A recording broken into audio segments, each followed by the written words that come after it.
बहुत पहले की बात है। हरे भरे नीलगिरी के जंगल में एक छोटी सी बस्ती थी, जहाँ सैकड़ों जानवर मिलजुल कर रहते थे।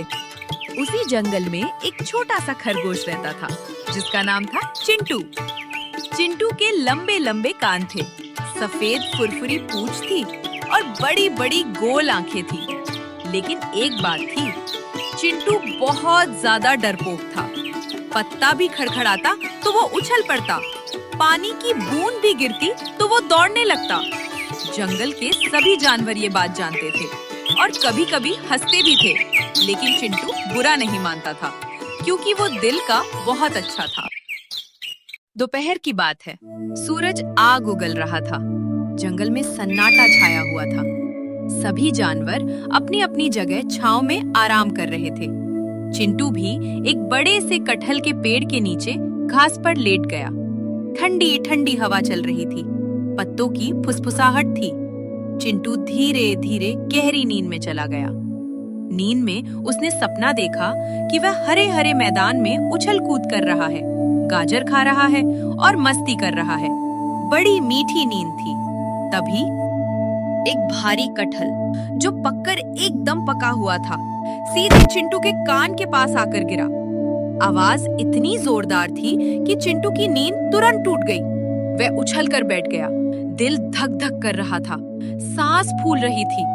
चिंटू ने इधर उधर देखा, उसे कुछ दिखा नहीं, लेकिन उसके कान में वह धड़ाम की आवाज अभी भी गूंज रही थी। चिंटू बुदबुदाया। उसने ऊपर देखा, कटहल का पेड़ झूम रहा था।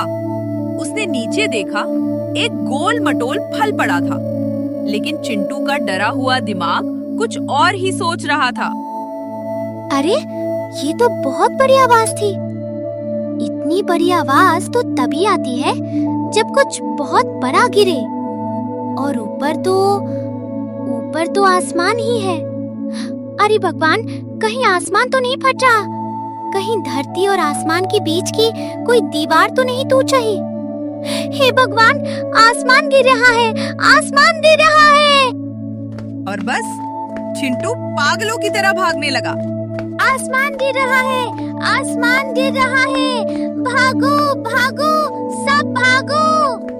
वो चिल्लाते चिल्लाते भागा जा रहा था।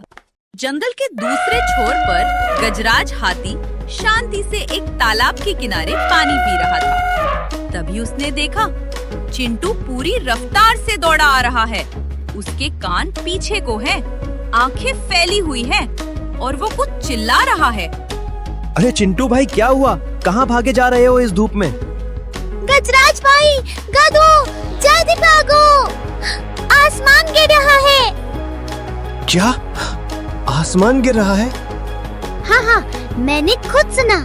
बहुत जोरदार आवाज आई, धड़ाम, बिल्कुल धड़ाम, और मेरे ऊपर कुछ गिरा भी। भागो भागो। अब गजराज भी एक पल के लिए डर गया।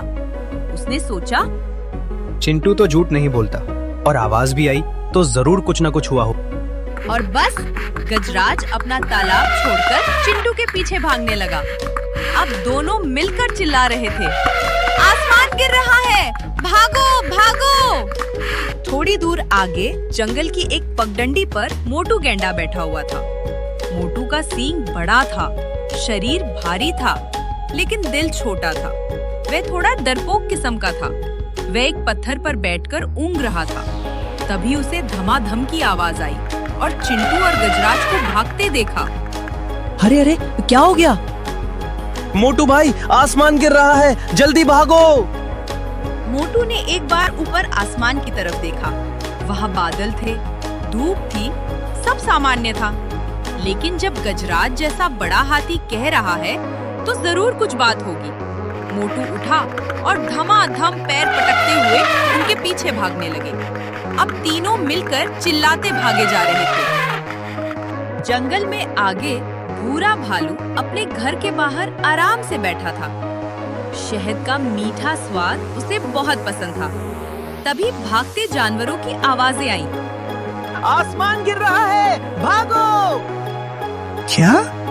आसमान गिर रहा है? अरे बाप रे! हाँ भूरा भाई, जल्दी भागो। भूरा भी उनके पीछे पीछे भागने लगा। थोड़ी दूर पर तेज चीता एक पेड़ के नीचे बैठकर आराम कर रहा था। वह बहुत फुर्तीला और तेज था, जंगल का सबसे तेज दौड़ने वाला जानवर। वह हमेशा शांत और आत्मविश्वास से भरा रहता था। उसे भागने का शोर सुनाई दिया। आसमान गिर रहा है, भागो! अजीब बात है, इतने सारे जानवर एक साथ क्यों भागेंगे?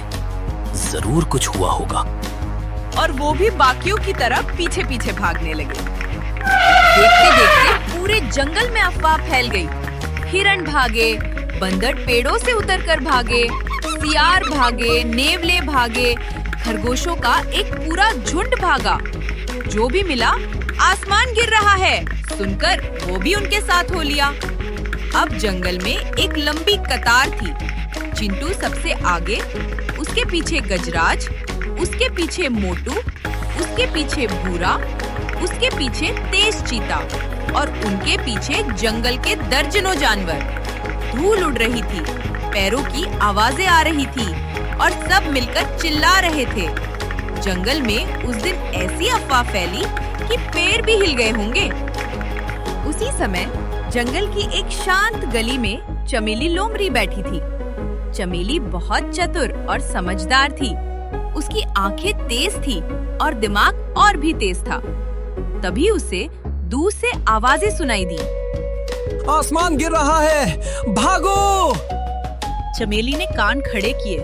उसने देखा जानवरों की एक लंबी कतार उसकी तरफ आ रही है।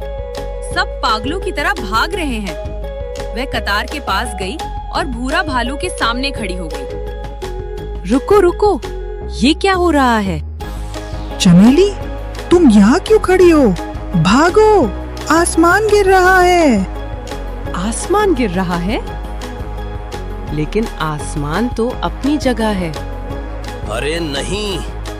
चिंटू ने कहा, गजराज ने कहा, सबने कहा। चमेली ने एक लंबी सांस ली। उसने सबको रोका। चमेली, क्या कर रही हो? जल्दी भागो! नहीं, पहले मुझे बताओ, किसने आसमान को गिरते देखा? चिंटू ने कहा था। चिंटू, तुमने आसमान को गिरते देखा? मैंने देखा नहीं, लेकिन आवाज सुनी और मेरे ऊपर कुछ गिरा। कटहल के पेड़ के नीचे मैं वहाँ सो रहा था। इस तरह अंधाधुंध भागने से कोई फायदा नहीं। पहले हमें राजा सिंह राज के पास जाना चाहिए। वो हमारी मदद करेंगे।